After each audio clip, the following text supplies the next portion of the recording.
चमकोगिरी करणाऱ्या प्रोबेशनल म्हणजे पर्यवेक्षाधीन सहाय्यक जिल्हाधिकाऱ्याची बदली आता वाशिमला झाली आहे. पूजा खेडकर असं या महिला शासकीय IAS अधिकाऱ्याचं नाव.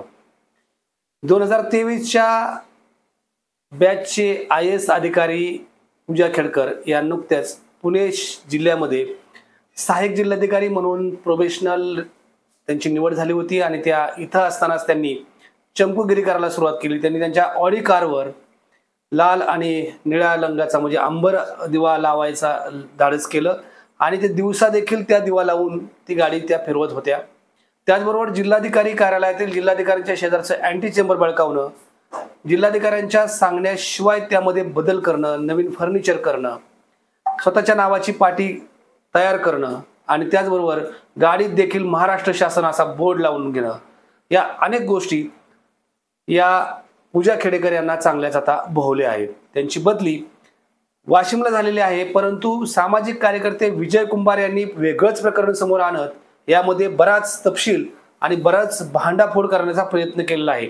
विजय कुंभारांचं म्हणणं असं आहे की या पूजा खेडेकर यांनी दृष्टीदोष असल्याचं सर्टिफिकेट दाखवलं, त्याचबरोबर परीक्षा दिली व्हिज्युअली इम्पेअर्ड या प्रवर्गातून आणि मेंटल इलनेस असल्याचं सर्टिफिकेट देखील सादर केलं.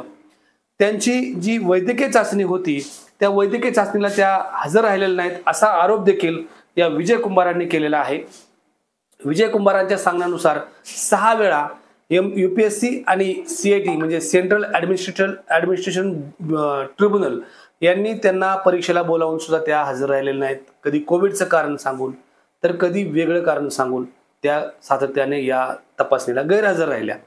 आता हे सगळं उघडकीस येण्याचं कारण म्हणजे पुण्याच्या जिल्हाधिकारी कार्यालयात गेल्या काही दिवसांपासून एक ऑडी कार सगळ्यांचं लक्ष वेधून घेत होती. या ऑडी कारवरती लाल आणि निळ्या रंगाचा दिवा आणि त्याच्या बाजूला महाराष्ट्र शासन असा बोर्ड.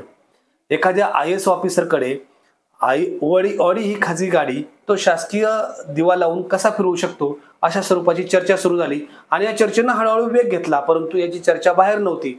पुण्याच्या जिल्हाधिकाऱ्यांना जेव्हा या IAS अधिकाऱ्यानं रुबाब दाखवत चमकोगिरी करत ज्यावेळी जिल्हाधिकारी कार्यालयातीलच त्यांचं अँटी चेंबर बळकावण्याचा प्रयत्न केला, त्याचबरोबर शिपाई आणि निवासस्थानाची मागणी केली, त्यानंतर जेव्हा अप्पर मुख्य सचिवांना पत्र गेलं आणि त्यानंतर या सगळ्या गोष्टीचा भांडाफोड झाला.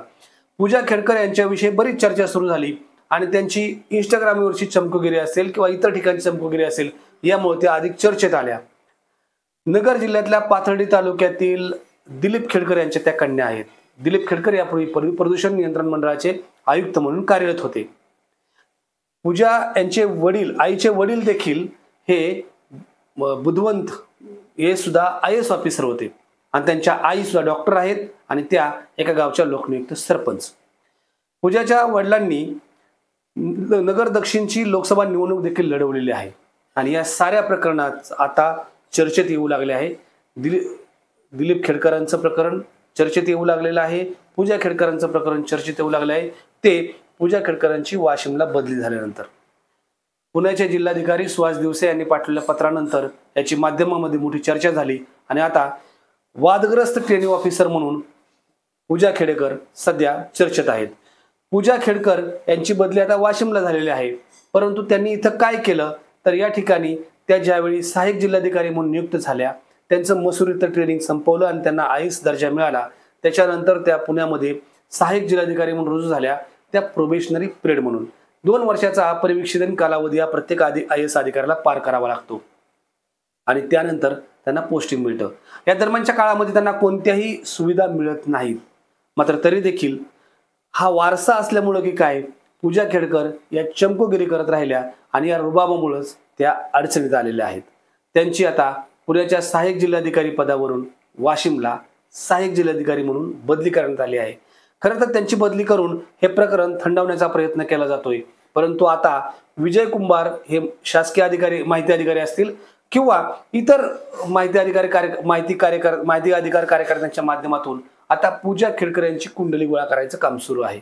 म्हणजे यांनी 6 वेळा वैद्यकीय चाचणी नाकारली तरी त्यांना IAS दर्जा दिला कसा, यामुळे कोणतं राजकीय वजन वापरलं गेलं अशी देखील चर्चा केली जाते. 22 एप्रिल 2022 पासून ते 23 फेब्रुवारी 2023 पर्यंत या सगळ्या प्रकरणांमध्ये 6 वेळा परीक्षा नाकारणाऱ्या, वैद्यकीय चाचणी नाकारणाऱ्या पूजा खेडकर यांना CITनं त्यांच्या विरोधात निकाल देऊनही, UPSCनं त्यांचं मान्य न करूनही त्यांना IAS दर्जा कसा दिला गेला, आता यावर चर्चा सुरू झाली आहे. येणाऱ्या काळामध्ये त्यांनी जे दृष्टीदोषाचं सर्टिफिकेट दिलेलं आहे ते जर खोटं ठरलं, खोटं सिद्ध झालं, तर पूजा खेडकर यांच्यावरती UPSC आणि CIT नेमकं काय निर्णय घेणार, काय शिक्षा देणार किंवा त्यांच्याविषयी काय अपेक्षित निर्णय घेईल याची सध्या चर्चा सुरू आहे.